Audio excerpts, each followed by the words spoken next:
Guys, so this is episode 1 of Behind the Scenes of a Real Estate Agent, and on this episode I want to touch on what do I actually do when I say I'm working from a coffee shop. I'm sure some of you have probably wondered that because I'm always posting working from a coffee shop and have a picture of my latte.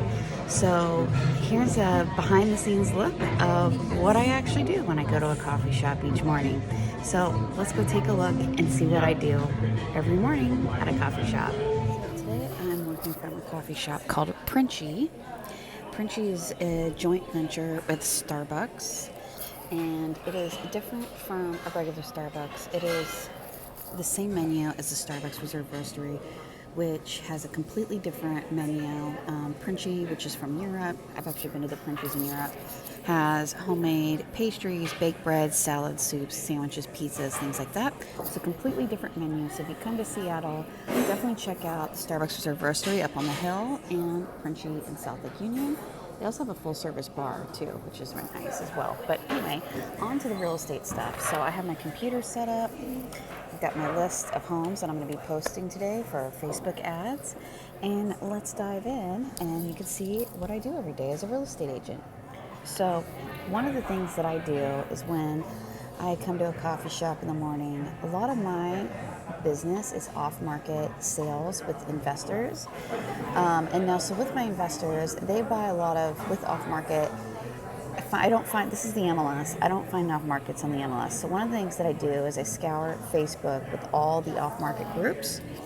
And I search for off-market properties. But what I also do is some of my investors will buy properties from the MLS. So right now, it's whenever I come in, I have multiple screens up.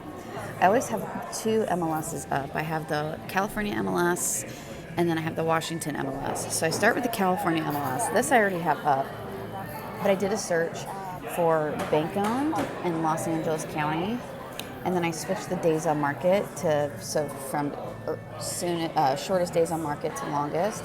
And I literally go by these by hand, and I take a look at the notes, see what the story is, if it looks decent, if it's something I think my investors will buy. If it's something that they don't buy, then I skip. If it's something I think they'll buy, then I'll check the box, like this one.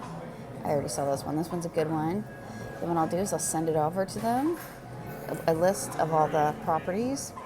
And then what I do also for California MLS, what I'll do is I will look at the market watch to see what's going on in the area. So like the most recent expireds that hit the market, newest listings that hit the market, latest price reductions in the market, just so I could stay abreast of what's going on in the real estate market. And then I go over to Seattle. So right now I already have up on the screen, I have a buyer right now looking in Mercer Island, wants something up to 1.4 million. So right now I'm searching for her to see what's on the market that might be a good fit. And nothing's really popped up. Now, one of the things with Seattle is they're very strict with off markets. So I actually feel like I have my hands tied to some degree because I don't have that added layer of resource of going to Facebook and searching for off-market properties. So searching here for her, and if there's nothing, then same thing. What I do is I go to the home page and I look at the hot sheet of what is active, new listings, back on the market, expired, etc. And then what I do is I go over to Zillow, and this is, so basically a lot of the work the agents do is actually prospecting. A lot of people think we just simply open up doors and put signs in the ground and hold open houses, but the majority of our work is actually behind the scenes prospecting. So getting business in Seattle, when I moved here, I didn't know anyone. I still actually don't know a lot of people. Don't have family here, didn't have any friends here. Literally just started from scratch. So how I've been building my business in Seattle is for sellers.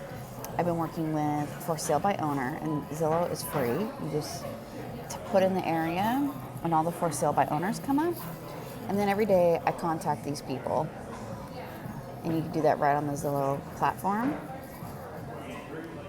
All you have to do is get more info. You type in your name and number and everything, and you're good to go. So I go through all of these every day to different areas. And then the other way that I've been generating business in a new area is I've been doing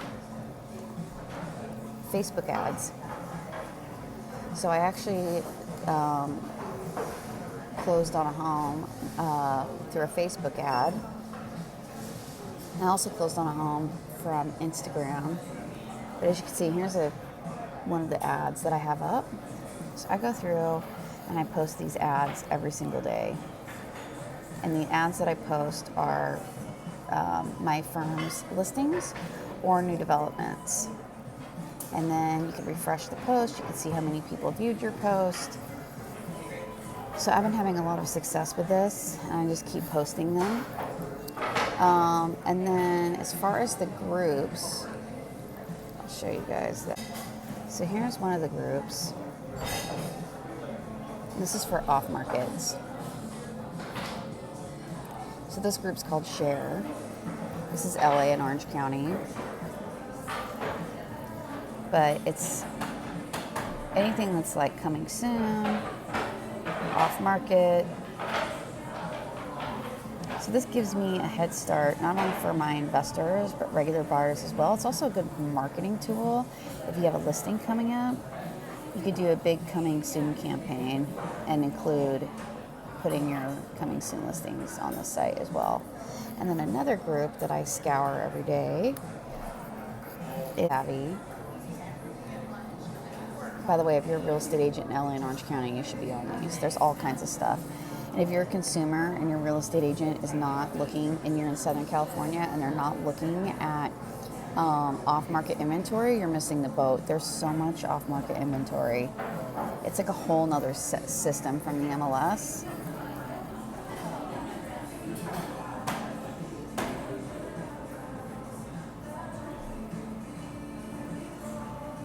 So, I mean, this is just a jewel for off-market needs. And then the other thing that I do in the morning, I'm doing this really quickly. I spend actually prospecting, contacting for sale by owners, doing my Facebook ads, looking for properties for my investors, both on and off market, properties for my current book of buyers. All of that, I usually spend about 2 hours every morning. So right now I'm just doing a quick run through. The other thing that I do for about an hour after I'm done with my prospecting is I do my marketing. So if I need to do a newsletter, which today I do, so I'm going to be working on a newsletter today. If I need to do a newsletter, if I need to do an open house flyer, if I need to do any kind of social media business pieces, that's when I'll do it. I'll do that the latter half of my session at a coffee shop. But like right now, I'm working on this e-blast. And this is for my Seattle consumer. And this particular article that I'm working on, it's all about Seattle in 2020. And for those of you that are not aware, Seattle is actually the fastest growing large city in America. We have more cranes in Seattle than any other city in the US, and we're number 2 for cranes in all of North America. Toronto's number 1. So sending this out today. And then for California, I actually do MailChimp. And so right now I'm working on my MailChimp one, and this is for California. So I'm filling in the blanks here. But that's pretty much the majority of what I do in the mornings. And again, this is like fast-tracked and doing the speed through. But if you're looking at getting into the real estate industry, or if you're a brand new agent and you're wondering where you should occupy your time, highly recommend doing what Tom Ferry calls power hour. For me, it's more like 2 hours at least. Sitting in a coffee shop or sitting in your office. I personally lately just go to a coffee shop, but really spend 2 hours unplugged. Not checking your phone, just really focusing on prospecting activities. So, sending properties to your client base, previewing, also like looking through, seeing what's on, educating yourself on the market, figuring out what's going on in your market with coming soon, off market, expired, things like that. Hitting for sale by owners on Zillow is a really great way to get new listings. And then, of course, Facebook advertising. Highly recommend Facebook advertising. So, hope you enjoyed this snippet of the behind the scenes tour of what I do at coffee shops each day. And of course, if you have any questions about real estate or what it takes to be a real estate agent, feel free to message me and would love to be your resource and advocate. Have a great day, guys.